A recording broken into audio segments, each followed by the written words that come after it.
কই মাছের এই রেসিপিটি ভীষণ সিম্পল, কিন্তু স্বাদ ও গন্ধে অতুলনীয়। আশা করছি এই রেসিপিটি আপনাদের পছন্দ হবে। বাড়ির যে কোনো ছোটোখাটো অনুষ্ঠানে আপনারা সহজেই এই রেসিপিটি বানিয়ে নিতে পারবেন।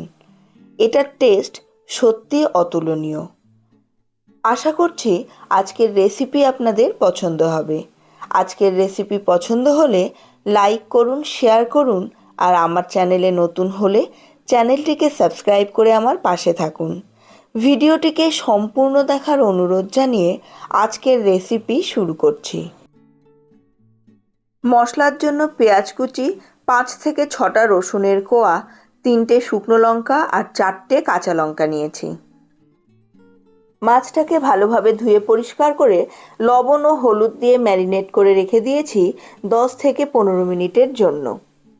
মিক্সিং জারের মধ্যে রসুন, পেঁয়াজ, কাঁচা লঙ্কা, সামান্য একটুখানি মৌরি আর জিরা দিয়ে ভালো করে একটা পেস্ট করে নেব। মশলাটা করার সময় এর মধ্যে গরম মশলাও দিয়ে দিয়েছি। এখানে আছে দারচিনি, লবঙ্গ ও এলাচ। কড়াইয়ে সরষের তেল গরম করে নিয়ে তেলের মধ্যে সামান্য একটুখানি লবণ ও হলুদ দিয়ে নিয়েছি। এরপর ভালো করে তেলটাকে মিশিয়ে নিয়ে এর মধ্যে একে একে মাছগুলোকে ভালো করে ভেজে নেব। মাছ ভাজার সময় গ্যাসের ফ্লেমটা অবশ্যই লো টু মিডিয়ামেই রাখবেন। মাছগুলোকে ভেজে তুলে রেখে বাকি রেসিপিটা এবার মাছ ভাজার ওই তেলের মধ্যেই করে নেব। ফোড়নের জন্য প্রথমে শুকনো লঙ্কা ও কালো জিরা দিয়ে ভালো করে একটু ভেজে নেব। ফোড়নের গন্ধটা বেরিয়ে এলে এবার এর মধ্যে ছোট একটা পেঁয়াজ কুচি করে দিয়ে দেব। পেঁয়াজটাকে 1 মিনিটের জন্য ভালো করে ভেজে নিতে হবে। এরপর 2 থেকে 3টে লঙ্কাকে কুচি করে এর মধ্যে দিয়ে দেব।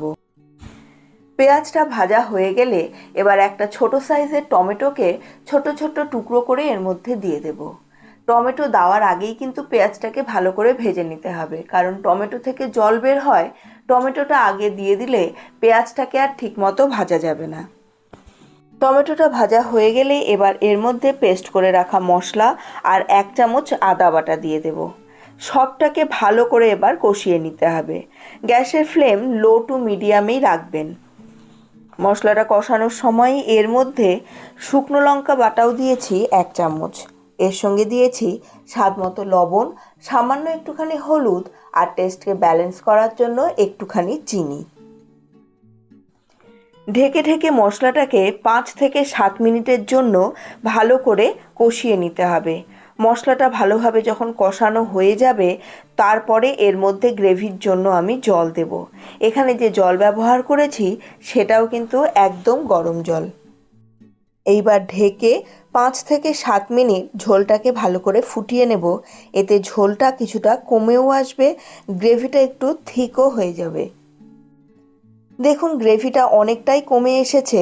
এইবার এর মধ্যে ভেজে রাখা সমস্ত মাছগুলোকে দিয়ে দেব। মাছের এই রেসিপিতে গ্রেভি অনেক বেশি ভালো লাগবে না, তাই একটু গামাখাই মাছটাকে রান্না করব। মাছগুলো দিয়ে ভালো করে মিশিয়ে নিয়ে আবার ঢেকে রেখে দেব 2 থেকে 3 মিনিটের জন্য। আজকের রেসিপি কমপ্লিট। এবার গ্যাসের ফ্লেমটাকে অফ করে ঢেকে রেখে দিন কিছুক্ষণের জন্য। বন্ধুরা, আজকের রেসিপি আপনাদের কেমন লাগলো আমাকে কমেন্ট বক্সে এসে অবশ্যই জানান।